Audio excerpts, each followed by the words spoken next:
Hey, Scrappy Peeps, Suzanna here today for Elles Studio to share with you this large photo layout that I created using the large Jane alpha stamps. So this month, for the month of February, as part of the release, there were 2 new large Jane alpha stamps that were released, in addition to some metal dies that go with the large Jane alphas. So you have the striped alphas as well as the polka dot alphas, and then the numbers that go with them. So there was actually 3 sets because the numbers are part of the 3rd set.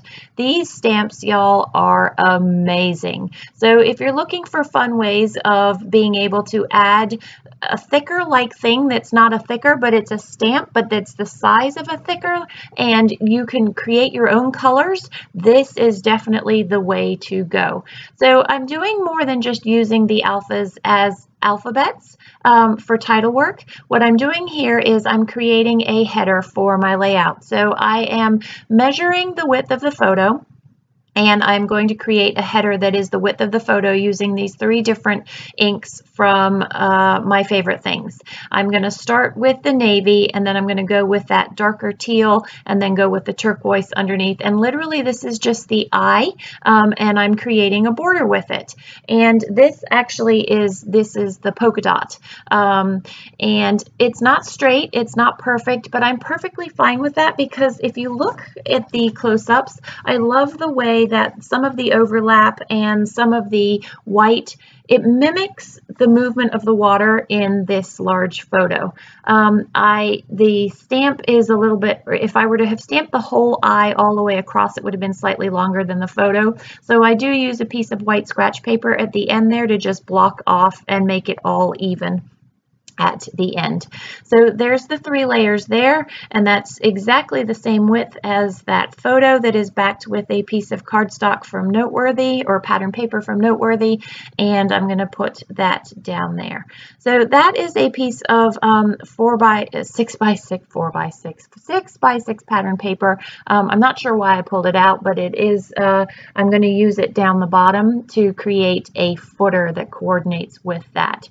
So again, I'm going to use a stamp, and I'm going to use it not for the letter. So this is a V, and what I want to do is I have a bunch of banners. They're pennants or ribbons, award ribbons, and they are part of the Oh Happy Day stamp that also is released this February.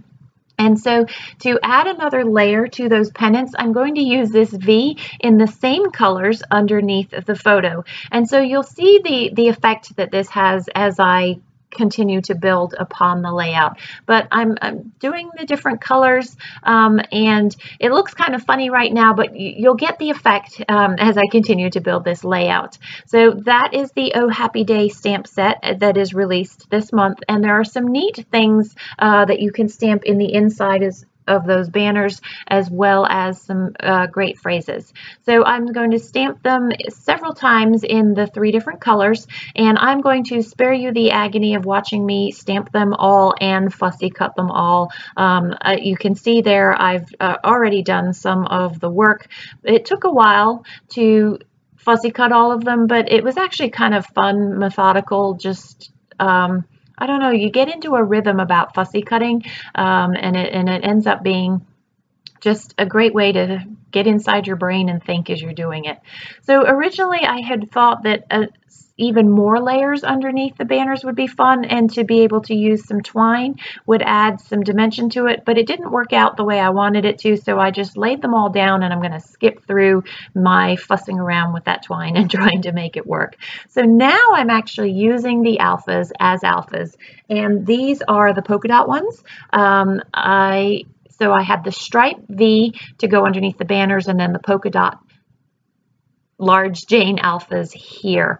I could have used the dies to raise them up a little bit off the page, but I really liked the effect again of them tone on tone with the rest of the page there. So also from the kit, it says happiness found here, and what I'm doing now is I'm cutting out and I'm piecing together the 6 by 6 piece of pattern paper for a thin border that is the diagonal stripes that coordinate with the diagonal stripes that are in that banner there. So I have a mix of the polka dot and the stripes, and that is going to be the footer there, which you can see is very heavy compared to the rest of the layout. So by layering things on the top there, I am going to sort of soften that up a little bit. Now, those of you that are diehards, true, my friend Simone is not happy with me because that large label, she wanted me to center underneath regionals. And yes, it looks good centered, but there's something about the visual triangle that I've created in the weights of things that I prefer it off to the side.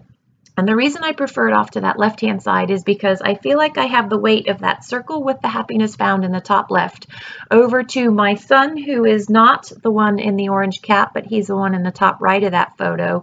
And then also to the banners down to that label where the journaling is, which takes your eye through that title there. So in my mind, that's the visual triangle. If I had put the label in the center there,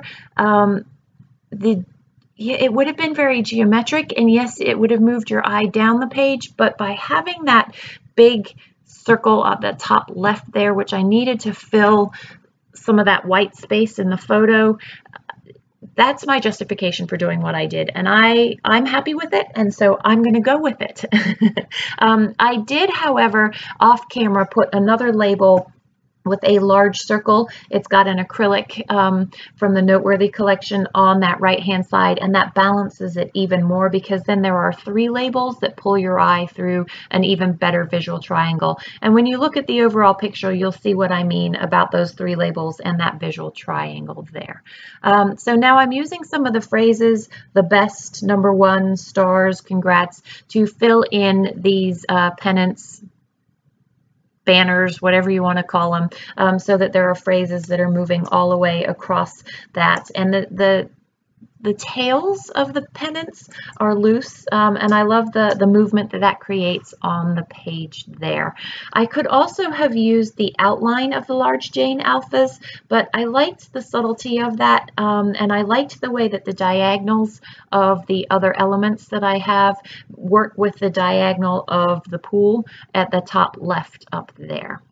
Something else that I'm going to do off camera is I am going to put two circles. One is an enamel circle and then a puffy sticker next to that circle on the left hand side there that I'm going to move to put a piece of paper. It is I needed something that was more vertical than horizontal there to just create a little bit more balance to the page. So you can see there that little strip that I'm going to add in there. So in the description box down below is a link to these large Jane alphas as well as all of the January releases. Y'all, these are amazing, amazing dies, and they are going to go quickly as well as the stamps. So be sure to check in and use that affiliate link there. Enjoy the close-ups. If you have any questions, please don't hesitate to leave them in the box down below. I hope you're all doing well. Look forward to seeing you again soon. Take care.